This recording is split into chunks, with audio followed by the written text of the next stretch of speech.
nakiriye agakiza, nakiriye umwami wanjye Yesu Kristo. Kuva uyu munsi umwami Yesu Kristo nyandika mu gitabo cy'abana b'Imana, umpanagure mu gitabo cy'abarimbuka, nandikwe mu gitabo cy'ubugingo. Mwuka wera, mbaraga z'Imana, kuva uyu munsi umpe imbaraga zo kuyoborwa nawe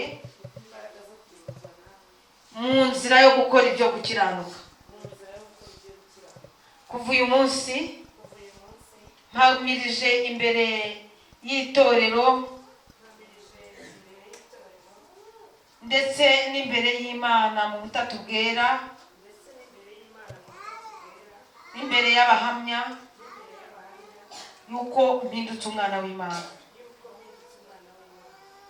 Reka dusenga Imana. Data wa twese mwiza, mu izina rya Yesu Kristo, ijambo ryawe ryarambwiye ngo iyo umunyabyaha yihanye mu ijuru impundu ziravuga.